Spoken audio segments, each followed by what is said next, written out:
Harald Hardrada, known to history as the last Viking, was the final embodiment of everything the Viking Age represented.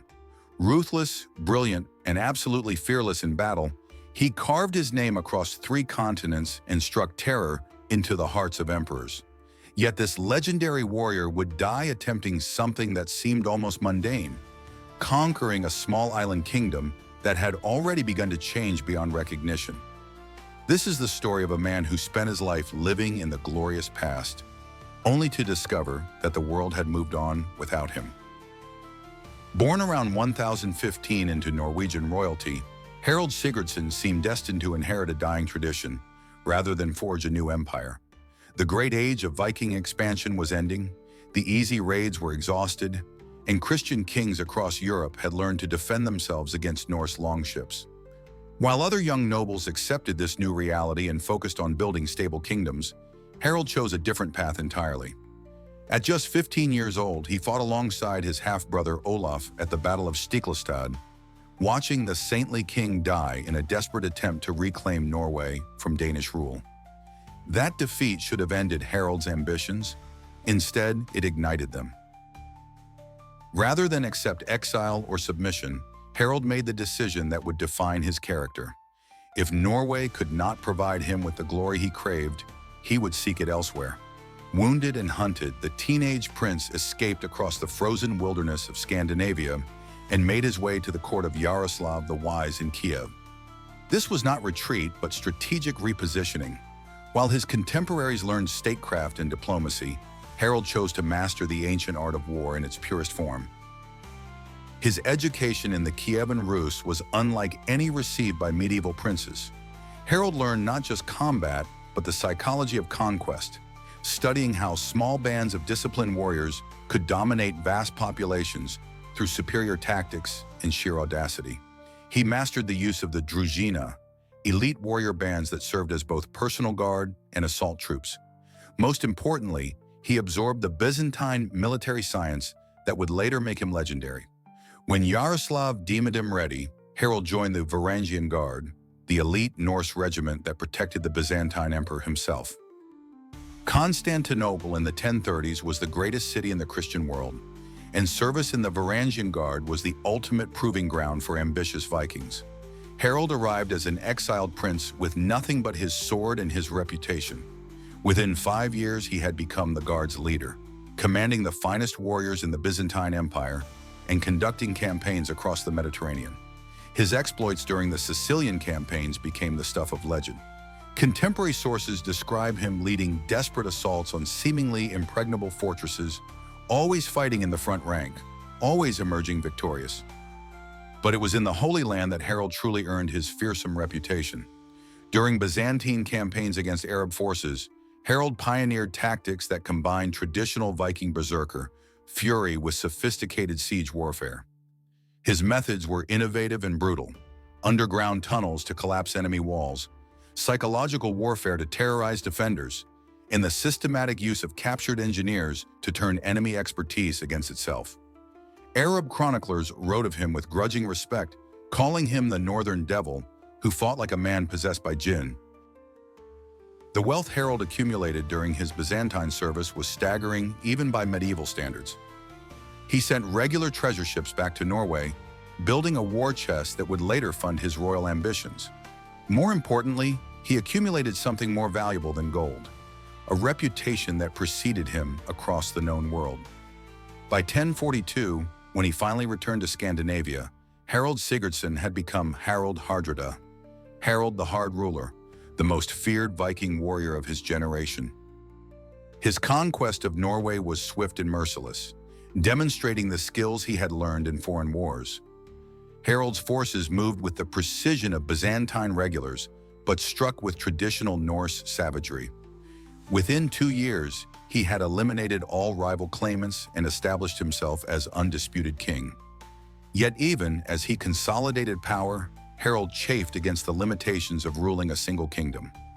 Norway was too small for his ambitions, too peaceful for his talents. The last Viking needed wars to fight and worlds to conquer. For 20 years, Harald ruled Norway while conducting campaigns across Scandinavia and the Baltic. His raids against Denmark became legendary, combining traditional Viking mobility with sophisticated military engineering. He built a new capital at Oslo, constructed a navy that dominated northern waters, and created the most professional army in Scandinavia. Yet with each victory, Harald seemed to grow more restless rather than more satisfied. He was a man born for the age of great raids and distant conquests, trapped in a world increasingly dominated by stable kingdoms and bureaucratic governance. The opportunity Harald had waited for came in 1066 when William of Normandy and Harald Godwinson both claimed the English throne. Here was a chance to revive the great days of Viking conquest, to plant Norse banners on foreign shores, and win the kind of glory that made men legendary. Harald allied himself with Tostig, Harald Godwinson's exiled brother, and assembled the largest invasion fleet seen in northern waters for a generation. Over 300 ships carried an army of seasoned warriors across the North Sea, ready to make England a Norse kingdom once again. The early stages of Harald's English campaign seemed to validate his confidence. His forces won a crushing victory at Fulford Gate, destroying a large Anglo-Saxon army and demonstrating that Viking tactics could still prevail against English shield walls. York submitted without a siege, and Harald began receiving submissions from across northern England. For a brief moment, it seemed the last Viking might succeed in reviving the age of conquest. English nobles who remembered the days of Canute began to consider where their loyalties truly lay. But Harald Godwinson's response revealed how much warfare had changed since the great days of Viking raids. Rather than gathering a traditional feudal host over weeks or months, the English king mobilized with unprecedented speed and struck before Harald could consolidate his gains. The Battle of Stamford Bridge on September 25, 1066, became the final confrontation between old and new ways of war. Harald's death at Stamford Bridge was fitting for the last Viking. Contemporary accounts describe him fighting in the front rank until the end, wielding his great axe with the same fury he had shown in Sicily and the Holy Land.